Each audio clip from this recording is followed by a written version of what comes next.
exactamente en los libros el número de los años en que habló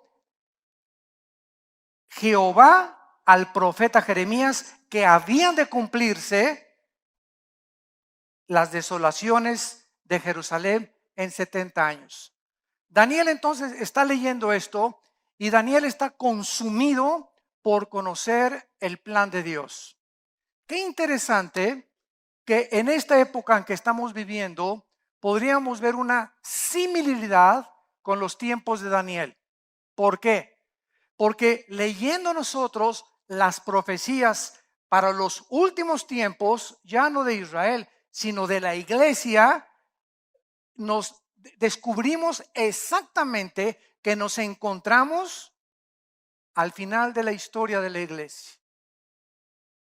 Todas estas cosas que están pasando en el mundo geográfico, en el mundo ecológico, en el mundo político, religioso, filosófico, apuntan hacia el fin de la historia humana. Lo que está pasando en el Medio Oriente, donde ya el movimiento musulmán radical está a punto de destruir la monarquía de Arabia Saudita y de Jordania y extender otra vez el Islam por todo el Medio Oriente, dominar el petróleo tal como la Biblia lo dice que sucederá antes de que Cristo regresara. El edicto que hace 2 días, 26 de junio, la Suprema Corte de Justicia, dirigida por 9 jueces, 6 jueces votan en que se legisle a nivel nacional los matrimonios gays. 6 a favor, 3 en contra, ganaron los 6 jueces. ¿Y esto qué significa? Significa lo siguiente, que si Dios no juzga a los Estados Unidos de Norteamérica, le va a tener que pedir perdón a Sodoma y Gomorra. Esto significa que hemos llegado al fin de la sociedad. Porque el fundamento y la piedra angular de cualquier sociedad es el matrimonio y la familia. Y cuando la familia es atacada tan directa y tan destructivamente como lo estamos viendo en casi 25 países que han legislado a nivel nacional los matrimonios gay, y en Estados Unidos es una ley en los 50 estados norteamericanos, es cuando dicen el Salmo 11, si los fundamentos fueran destruidos, ¿qué hará el justo? En otras palabras, vemos nosotros que los gobiernos del mundo están perdiendo la brújula. ¿Cómo es posible que en el siglo XX, con tanta tecnología, con tantos descubrimientos científicos, con tanta investigación, con tanta literatura, con tantos avances intelectuales a los que ha llegado la humanidad, no haya podido la humanidad ni los gobiernos discernir que el fundamento de las naciones es la familia? Y que cualquier nación, como dijo Napoleón Bonaparte, cualquier nación que mine los fundamentos del matrimonio está autodestruyéndose, están cometiendo suicidio. Nadie quisiera matarse a sí mismo, pero las acciones morales de todos los imperios del pasado, asirios, sumerios, babilónicos, medos persa, griegos, romanos, todos los imperios del pasado nos dan testimonio que el factor común denominador que causó el derrumbamiento de los imperios no fue la falta de educación, no fue demasiada pobreza, no fue cuestión política, fue cuestiones morales. Es la inmoralidad el factor común que derriba el carácter individual del ser humano, de un matrimonio y de una nación. Porque la moral y los principios y las convicciones morales es lo que te mantiene de pie para que no sea afectada tu salud psíquica. ¿Y cómo es posible, verdad? Nos podemos preguntar que los gobiernos y los políticos hayan perdido la brújula al grado tal de creer. Esto es irracional, como dicen romanos, profesando ser sabios. Son unos necios. ¿Cómo es posible que podamos creer que vamos a sobrevivir? ¿Qué va a pasar en 10 años? ¿Dónde van a nacer los niños entonces? ¿A quién se los van a encargar? La naturaleza misma no nos ve, no, jamás has visto a un león con un león, ni una leona arriba de otra leona, ni un tiburón con otro tiburón, ni un perro con un perro, ni una perra con una perra. La misma naturaleza nos muestra que el nivel en el que el ser humano está en los animales es así. Fuimos creados a imagen y semejanza de Dios. Los animales están aquí y ahorita hemos bajado a un nivel más bajo que los animales, porque ni los animales hacen esto. Hemos roto las leyes de la naturaleza. ¿Y cuál es el objetivo? Hacerle creer a la humanidad y a la sociedad que es normal. Y no es normal. La Biblia dice que es pecado. Y que por este pecado, Sodoma y Gomorra, Dios los destruyó con el fuego. Así que nos encontramos en un punto, ¿verdad?, en el que estamos viendo que estamos ahora sí al final de la historia. Este es el síntoma más grande de descomposición de una sociedad. La sociedad puede ser pobre, puede haber gobierno monárquico, puede haber una dictadura, puede haber democracia, puede ser fascista, puede ser nazi, puede ser comunista la sociedad, lo que tú quieras, mientras haya familias que se mantengan unidas y matrimonios que entiendan la santidad del matrimonio, hay esperanza. Pero ahorita esas esperanzas ante nuestros ojos se están desmoronando. Y ahorita nosotros somos la única luz del mundo. La única luz que existe ahorita eres tú y tú y tú y tú en tu casa, en tu trabajo, con tus amigos, con tus estudiantes. Vamos en contra de las disposiciones del mundo y decimos esto es pecado. Esto no lo acepta Dios. Esto lo va Dios a condenar tarde o temprano y tenemos que ser fieles hasta la muerte, para que seas llevado con la corona de la vida. Pero es el tiempo de pelear, el tiempo de hacer valer los valores, el tiempo de mostrarle a la sociedad que nos encontramos en un punto de descomposición social. Hay 17 millones de sitios pornográficos en internet. Y todo esto no sucedió de la noche a la mañana. ¿Cuándo comenzó la descomposición social? En la década de los 60. En los 60 matan al presidente Kennedy, en los 60 matan a Martin Luther King, en los 60 surge el grupo marihuano de los Beatles, en los 60 surgen Elvis Presley, en el 60 surgen Judas Priest, los Rolling Stones, con drogas, con el LSD, envolviéndolo por todo la juventud. En los 60 viene el movimiento de los primeros gays, donde el actor más guapo de Hollywood, Rock Hudson, reconoce al final de su vida que es homosexual.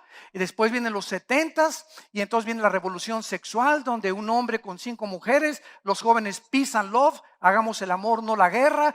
Comienzan a surgir niños de esa generación de los 60, 70 sin un papá, sin una mamá. En los 80 el 60% de las mujeres en Norteamérica trabajaban, comenzaron a entregar a los niños a las guarderías infantiles. Viene la revolución de las computadoras, del internet, del chip, de la época cibernética. El hombre cada vez se ensoberbece más, la tecnología, la ciencia, etcétera, etcétera. Llegamos al año 2000, viene el ataque contra las Torres Gemelas, donde Dios dice: esas torres que representan el poder económico y el Pentágono que representa el poder militar, los voy a destruir para que se vuelvan a mí. 4 meses la gente buscó las iglesias, llenó las iglesias y se olvidaron de Dios. 7 años después, 2008, viene la caída de la bolsa de Wall Street, 777 puntos. Y 7 años después, que no es coincidencia, en el 2015 está profetizado en la Biblia la Shemitah, que es el tiempo de Tishri del mes judío, que es ahora en septiembre, cuando puede suceder una catástrofe, y de acuerdo a las lunas rojas también. Y nos preocupa, y le pedimos a Dios cuentas: ¿por qué Dios manda tsunamis? ¿Por qué terremotos? ¿Por qué aquello? ¿Por qué esto y el otro? ¿Por qué? Porque nos estamos descomponiendo moralmente. Y Dios tiene que juzgar el pecado, lo juzgó en la cruz. Y tiene forzosamente que juzgar el pecado.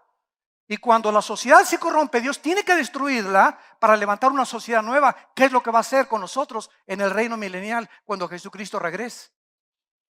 Pero el mundo, de acuerdo a la Biblia, se encuentra ya en la mera orillita, en la mera orilla de su autodestrucción. Y es el punto en el que nosotros, al consultar la Biblia, le debemos decir a Dios: Señor, salva a mi familia. Voy a luchar estos últimos meses o semanas que nos quedan, o años que nos pueda dar el Señor en su misericordia de vida, para salvar a mi familia. Y esto fue lo que Daniel hizo hace 2500 años. Comenzó a orar a Dios, y vamos a analizar esta oración, de qué forma él puede volcar su corazón y estar conmovido en las fibras más íntimas de su alma, Daniel, para pedirle a Dios iluminación. Y es lo que necesitamos ahorita los cristianos. Escúchenme, la Biblia es un libro que está completamente revelado. O sea, la revelación bíblica está completa y sellada. Está sellado, así acaba el Apocalipsis. Nadie le puede agregar nada ni quitarle nada. Entonces, cualquier persona que se atreva a decir: pues el presidente de Ecuador va a ser una mujer, y yo profetizo estas cosas que por allá, cualquier persona que se atreva, escúchenme, a decir algo acerca del futuro, se ha endiosado. Porque solo Dios conoce el futuro, solo Él conoce el futuro, y todo lo que Él quiera revelarnos del futuro ya está escrito aquí. A la ley y al testimonio, son las escrituras, la palabra de Dios, a la cual haríamos bien en estar atentos. Y estamos llenos por todos lados de falsos profetas, de falsos apóstoles, de falsas profecías, que se va a acabar el mundo, que en septiembre esto y el otro, que por aquí, por allá. Y la cristiandad anda por todos lados creyendo lo que saca en internet, lo que saca en las películas, lo que vieron en esta iglesia y lo que vieron en la otra iglesia, por no conocer la palabra de Dios. La revelación está completa, necesitamos iluminación en lo que ya está revelado. Que el Espíritu Santo nos ilumine conforme los acontecimientos se van desarrollando en los últimos tiempos, y entendamos en la época que estamos, lo que está pasando en Medio Oriente, en Corea del Norte, en la China, la caída económica de Estados Unidos en estas semanas, la caída de Europa en la económica, y que a través de toda esta situación de confusión teológica, humanista, política y religiosa, es cuando surge el anticristo. Hitler surgió en Alemania cuando Alemania estaba pobre después de la Primera Guerra Mundial, cuando el comunismo estaba a punto de conquistar Alemania, cuando no había trabajo, y surgió un hombre que fue elegido democráticamente, Adolfo Hitler, y entonces sacó a los comunistas de Alemania, creó la Volkswagen, el Porsche, Fernando Porsche, y comenzó a restituir la sociedad. Y los alemanes, 85 millones de alemanes, levantaron la mano y gritaron: Heil Hitler. Y detrás de las cortinas, Hitler estaba asesinando a más de 6 millones de seres humanos. Al acabar la guerra, los mismos alemanes nunca supieron el monstruo que tenían como dictador. Y el anticristo surgirá con las mismas características, como un pacificador. Resolverá la crisis de Grecia ahorita, que está a punto de ser sacada de la eurozona, que le debe 1,5 billones de euros al Fondo Monetario Internacional. Va a sacar de la pobreza a Portugal, a Italia, a España. Va a restituir la paz en el Medio Oriente, y el mundo va a levantar sus manos. Y los musulmanes, cuando el anticristo surja, el Islam, como dijo el expresidente de Irán, Ahmadinejad, en las Naciones Unidas, está a punto de surgir el Mahdi. Y cuando es el Mesías que los musulmanes esperan, cuando el anticristo surja, para los musulmanes es el Mesías que esperan ellos. Y estamos en ese punto exacto de la historia bíblica. Para que despiertes ya, te arrepientas de tus pecados y tomes a Dios en serio. Porque muchos en aquel día me dirán: Señor, Señor, hice milagros, hablé lenguas, profeticé. Mateo 7, y dirá Dios: nunca te conocí. El cristiano no es conocido por los dones, sino por el fruto. Él viene a buscar fruto en nosotros. Y todo ese evangelio que se predica ahorita de peace and love, y el campeón que traes dentro, y todo te va a ir bien, y por aquí por allá, es un evangelio que está desapareciendo. El mensaje ahorita es el profético. Arrepiéntanse porque vienen los juicios de Dios sobre el mundo. Y han comenzado ya a caer. Y es el tiempo que te vuelvas a Dios con todo tu corazón, que salve tu matrimonio, que salve a tus hijos, que salve a tus padres, que salve a tus amistades que más quieres, que te enfrentes con valor al mundo y vayas en contra de lo que el mundo viene ahorita. Deben ser como los salmones que nadamos en contra de la corriente, los cristianos. Y que la corriente, no te dejes arrastrar por la corriente, por la inmoralidad, y porque todos fornican, y porque todos adulterian, y porque todos ven pornografía. Pues yo no soy como esos, yo voy en contra de eso, porque mayor es el que está dentro de mí que el que está en el mundo.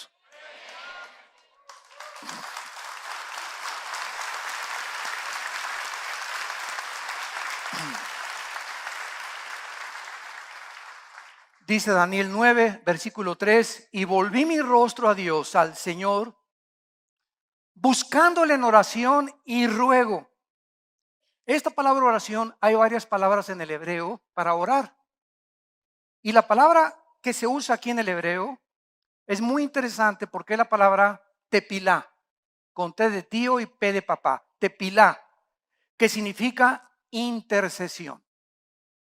Hay la oración de petición, la oración de alabanza, la oración de confesión de pecados y la oración de intercesión, donde te pones en la brecha y te pones a orar por tus hijos todos los días, te pones a orar por tu matrimonio, por tu esposa, por los pastores. Siempre, escuchen, siempre que un cristiano en su tiempo de oración le dedica 3 o 4 o 5 o 10 minutos a orar por otras personas, no se imaginan cómo los bendice Dios. Porque te estás despegando de ti mismo y de tus intereses y estás pensando en otras personas. Esto lo encontramos claramente en el libro de Job. Al acabar el libro de Job, Dios le dice a estas personas, a los filósofos que acusaban a Job de que por sus pecados le había venido este juicio de Dios, les dice Dios, Job va a orar por ustedes y perdonaré sus pecados. Y cuando Job ora por sus amigos, Dios le da 7 veces más a Job de lo que tenía antes. Lo único que no le repuso fue a la señora. Ese fue ahora sí que su espina, ¿verdad? Job hubiera dicho todo, ¿no? Padre, te llevaste todo, ¿por qué no te la llevaste también a ella? Y le contesta a Dios, porque ella formaba parte de mis planes y ella era mi instrumento para trabajar más en tu paciencia, cabezón. Así que siempre que tengas una persona que te lleva a la contra y que está duro y duro y duro y duro como cuchillito, ¿verdad? Dios tiene un propósito para ellos. Dios está forjando en nosotros la paciencia para aguantarnos. Por eso en la iglesia hay de vainilla, de fresa, de zapote, de mamey. Hay hermanos que te ven con la cara chueca, hay otros que hablan mal de ti, etcétera, etcétera. Pero todo forma parte de nuestra formación del carácter. Entonces Daniel vuelve su rostro a Dios al descubrir que está a punto de cumplirse el regreso de todos ellos a la amada Jerusalén. Y entonces vuelve Dios, dice mi rostro a Dios. Aquí el nombre de Jehová es el mismo nombre, esto es interesante también, con el cual Dios se reveló a Moisés en Éxodo 3, del 13 al 15, que es la palabra jajá o yahá, porque en el hebreo no hay vocales. Entonces, esto es interesante porque cuando Dios se revela a Moisés, viene el verbo Javá, H-A-B chica, A-H, Javá, que significa ser, nada más ser. Y en el tetragramatón, se llama tetragramatón, tetra es de 4 cosas. Ahora viene la tetra de las lunas rojas. Fueron 4 lunas rojas en el 14 y ahora vienen 4 lunas rojas que ya fueron en abril y vienen 2 lunas más ahora en septiembre, que siempre están asociadas con problemas en Israel y el Medio Oriente graves. Y en 500 años ha habido solamente 4 tétradas. En 1482 cuando los judíos fueron expulsados de España. En 1948, cuando los judíos regresaron a Israel y los atacaron los árabes. 1967, la guerra de los 6 días, que los volvieron a atacar los árabes. Y la próxima es en el 2015, en septiembre de este año. En septiembre de este año. Por eso se llama tétradas, porque son 4. Entonces, cuando hablamos del tetragramatón, son las 4 consonantes que forman el nombre de Dios, que es la palabra Ehyeh, Asher, Ehyeh, que significa el que existe en sí mismo. ¿Qué nombre le podríamos poner a Dios? ¿Pancho? ¿Manuel? ¿Abraham? ¿Jacob? No habría ningún nombre que describiera quién es Dios. Entonces, cuando Moisés le dice, oye, ¿cómo te llamas? ¿Quién eres? ¿Qué le digo a mi pueblo? Y Dios le contesta, yo soy el que soy. O sea, para mí, ¿qué estaba diciendo Dios? Para mí no hay pasado, para mí no hay presente, para mí no hay futuro. Yo estoy en otra dimensión, Moisés, que ahorita no vas a entender, se lo voy a explicar. Le dijo Dios a Moisés, cuando vengan los apóstoles cientos de siglos después y expliquen Apocalipsis, vamos a entender un poco más la inmensidad de los pensamientos y los caminos de Dios. Vamos a entender que Él es un Dios fuera de nuestras 4 dimensiones y que Él no está limitado a nuestras dimensiones. Y que para poder entenderlo necesitamos que Él entre a nosotros en la persona del Espíritu Santo y que Él nos comience a enseñar en la Biblia sus pensamientos y sus caminos. Aquellos que viven cerca de Él. Y este es el tiempo de todos los que viven cerca de Dios, que Dios los va a iluminar y les va a mostrar el camino que tu familia debe tomar, tu trabajo, las decisiones que tienes que tomar, si tienes que comprar esto o no tienes que comprar aquello, si te casas o no te casas, si te casas bien o te casas mal, si haces ese negocio o no haces ese negocio. Ahorita es el tiempo de buscar a Dios con todo nuestro corazón para no perder la brújula. Muy bien, veamos lo primero que hace Daniel en el versículo 4 en adelante. Y oré a Jehová mi Dios e hice confesión. Fue lo primero, nótenlo ustedes, lo primero que hace David al acercarse a Dios es confesar los pecados. Y en este caso, él se pone en la brecha como intercesor por los pecados de Israel. Él confiesa 5 pecados del versículo del 5 al 8, que son la rebelión, el rechazo a su palabra, versículo 5, no quisieron oír a sus profetas, versículo 6, fueron infieles a Dios, versículo 7, y los pecados de nosotros son siempre directamente contra Dios. Veamos cada uno de ellos. Comencemos con la confesión de pecados. Dice el versículo 5, entonces, versículo 4, oré a Dios e hice confesión. Hemos hecho impíamente y hemos sido rebeldes.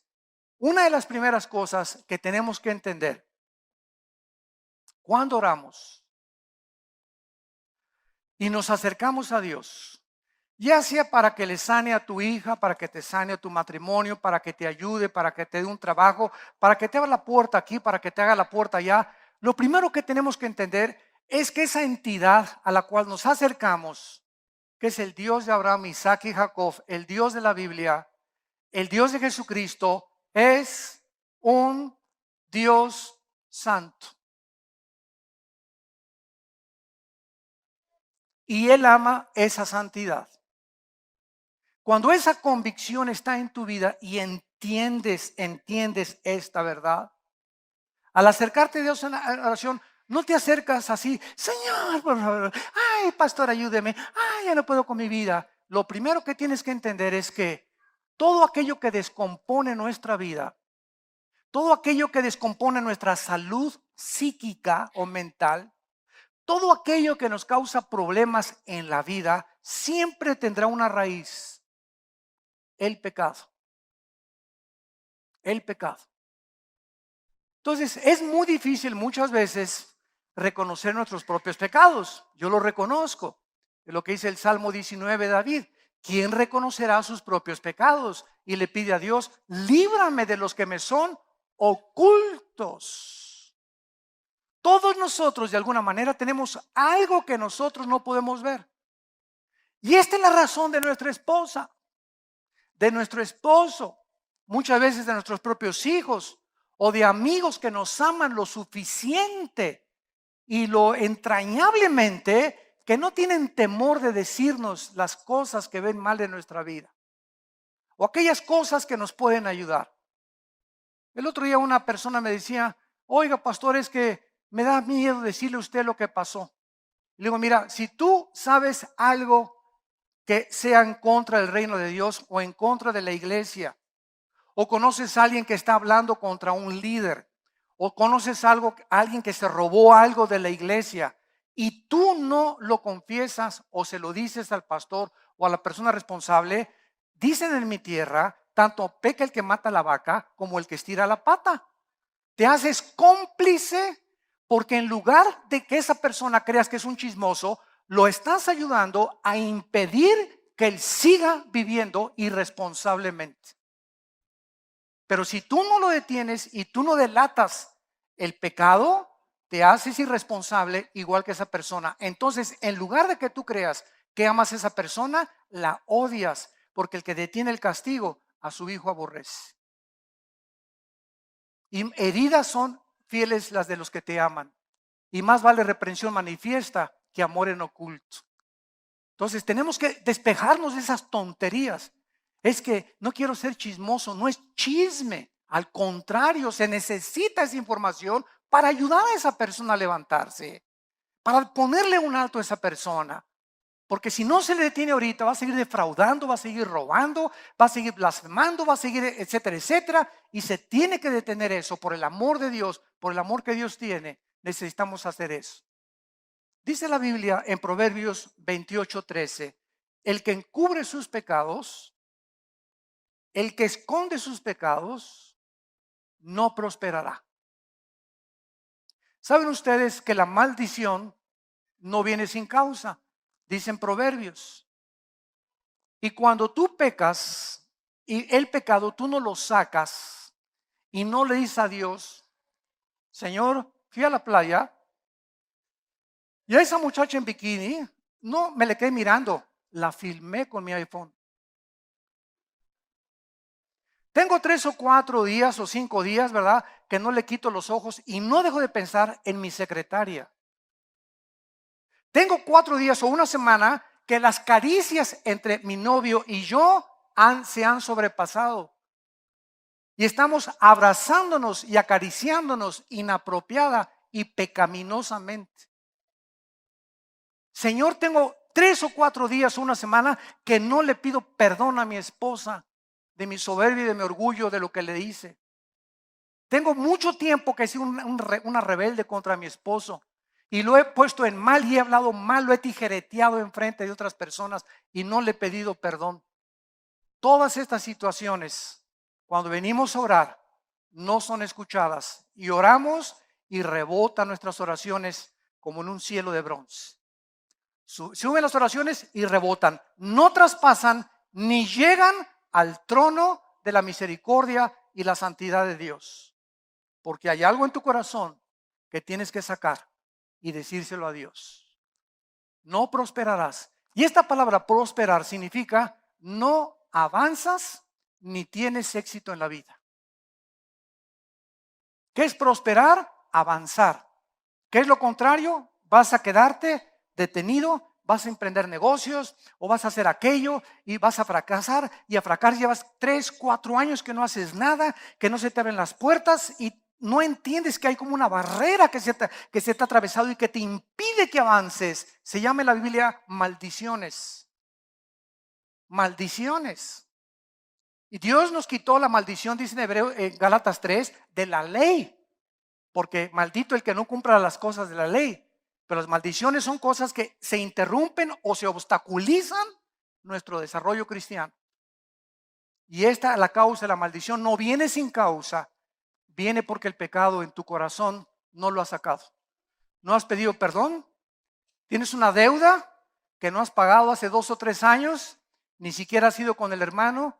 Mira, aunque sea 50 pesitos, te debo 1,000,000. no tengo trabajo, pero te voy a dar aunque sea 25 pesos a la semana, pero quiero demostrar que te quiero pagar y mientras yo más me prospere Dios, más te voy a pagar. Pero si te haces el pato, como decimos en México, y te haces el tonto y no pagas tus deudas y crees que con eso vas a prosperar, se te van a cerrar todas las puertas el mes que entra dentro de 6 meses. Y escúchame, y si no se te cierran las puertas y prosperas, esa prosperidad se convierte en maldición para tu vida.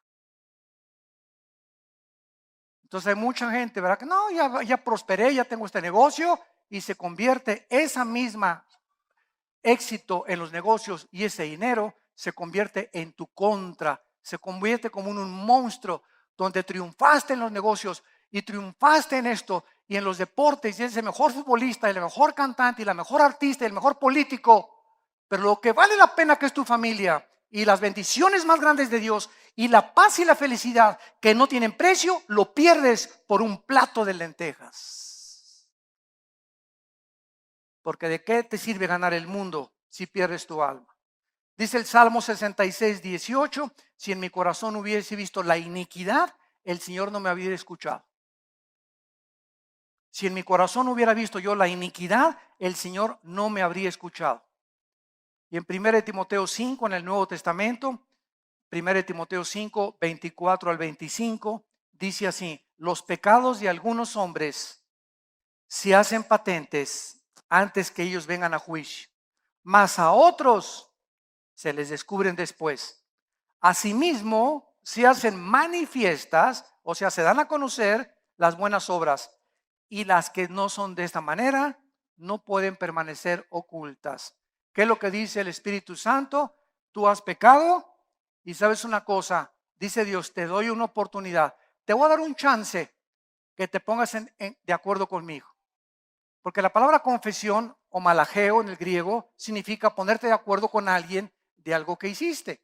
Entonces, cuando tú encuentras una pluma en la iglesia y la levantas y le dices, vénganos a tu reino, y te la guardas en el saco, eso es robo a los ojos de Dios.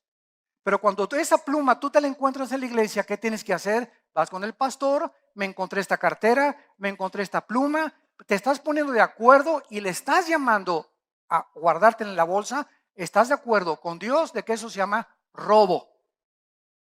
Y puede ser un palillo de dientes, puede ser una pulsera, puede ser, no importa la cantidad, es la acción lo que Dios ve, es robo. Y cuando devuelves eso, es cuando le dices a Dios, Señor, me pongo de acuerdo contigo, porque tú a esto le llamas robo y yo le llamo robo, y por eso no puedo guardar ni traer la maldición. Al guardármela, traigo la maldición a mi vida. Como lo hizo Acán en Josué capítulo 7, que se guardó un manto babilónico y la maldición vino sobre su casa, hasta que sacara el pecado de su casa. Tú traes a tu casa pornografía y la ves escondidas y se te olvida que tienes hijos y que tienes una esposa. Y esa maldición que traes con la pornografía a tu casa, se mete a tu casa y es un hoyo espiritual que le abres a los demonios. Y los demonios, como las culebras, están buscando un hoyo para meterse y minar y hacer perpetuar, ¿verdad? Aquello en lo que quieren destruirte moralmente. Y entran los demonios y a los primeros que atacan son a tus hijos. Son a nuestros hijos, a los primeros que ataca Satanás. Y cuando viene esta infiltración demoníaca a tu vida, ¿por qué es? Porque creíste que Dios no ve, perdiste el temor de Dios. ¿Qué es el temor de Dios? La conciencia de que Dios me ve las 24 horas. Muchas veces tú haces lo que haces porque crees que Dios no te ve. Porque si creyeras que Dios te ve, no harías lo que haces cuando nadie te ve. ¿Me entendiste? José, en Génesis 37, con la señora, la leona de Tlanepantla, véngase mi nene, aquí chéncheche, aquí le voy a contar un cuento de Bambi. Siéntese aquí mis piernitas, mi pepino, ¿verdad? Como ahorita, ¿verdad? Las señoras grandes andan buscando chamaquitos, ya volvió el mismo espíritu, ¿verdad? De seducción. Señoras ya grandes de que llevan 15, 20 años y andan buscando chamaquitos porque ahora ese espíritu ha regresado otra vez al mundo y a la sociedad. Y José le dijo, ¿verdad? No había nadie, no había cámaras, no había Polaroid, no había ninguna tecnología de la que hay ahorita, y rehusó José acostarse con esta señora, aunque nadie los veía, porque él dijo, temo a Dios. Y Dios nos prueba, quiero decirles que Dios nos prueba. Cuando llegas a ese hotel y viajas y nadie te ve, ¿qué películas rentas? ¿Qué películas ves? Nadie está contigo. Tu esposa está lejos, tus hijos también. ¿Qué coqueteos haces con tu secretario, con mujeres, cuando nadie te ve? Yo conozco hombres casados que se acercan a una muchacha y le dicen, qué guapa estás. Estás como quieres. Digo, ni siquiera a tu esposa le dices eso. Y esas palabras implican adulterio espiritual. Porque no tiene un hombre casado por qué alabar ni decirle a ninguna mujer, sobre todo joven, qué guapa estás o estás como quieres. Porque estás humillando a tu esposa y los demonios te dicen, alabío, alabao, alabim bomba. En segundo lugar, en el versículo 5, encontramos de Daniel capítulo 9, el rechazo a su palabra. Dice así, hemos pecado, hemos cometido iniquidad, hemos hecho impíamente, hemos sido rebeldes y nos hemos apartado de tus mandamientos y de tus ordenanzas. Esta es la forma como comienza la apostasía, cuando comenzamos a alejarnos de este libro. No levantes la mano. Si tú ahorita te sientes desanimado, sin fuerzas, decepcionado, desilusionada, cansado, sin ganas ya de luchar por nada, tiene una raíz. Te has separado del Señor. Separarte de la Biblia es separarte de Dios. Dice la Biblia, el verbo se hizo carne. Cristo es la palabra es Cristo. La palabra y Cristo es lo mismo. Él se hizo carne, la palabra se hizo carne. Entonces, cuando tenemos comunión con la Biblia, tenemos comunión con Cristo. Y el momento en que dejas la Biblia 2 o 3 días, ¿sabes qué le estás diciendo a Dios? Señor, en estos 3 días no te he necesitado para nada, ni tu consejo. Yo no creo que al estar en contacto con tu palabra me des fuerzas, ni me animes, ni me levantes como las águilas y me des nuevas fuerzas para que corra y no me canse. Por eso, Señor, en estos 3 días dependo de mí. Yo soy sabio, yo he tomado decisiones en estos 3 días sin consultarte porque no te necesito. Eso es lo que, aunque no lo digas verbalmente, es el mensaje que envías al cielo. Entonces, separarnos de la Biblia y de la comunión con Dios es separarnos del poder de Dios. Y esto se llama soberbia.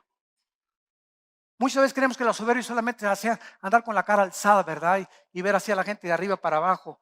Eso no es la soberbia. La soberbia es creer que puedes vivir independientemente de Dios. ¿Quién es una persona humilde? No es una persona que, pues sí, mi hermanito, mucho gusto, ¿verdad? Sí, sí, sí. Eso no es ser manso, es ser menso. Es una humildad falsa. Es la humildad de la religión, que siempre se propagó que esa era la humildad. Andar en guaraches, con camisa rota, vivir en la montaña, aislado de todos. Esa humildad no existe en la Biblia. La humildad es reconocer nuestra dependencia. Apúntalo diario con Dios. Esa es la persona humilde, la que sabe que separado de Él, nada puede alcanzar.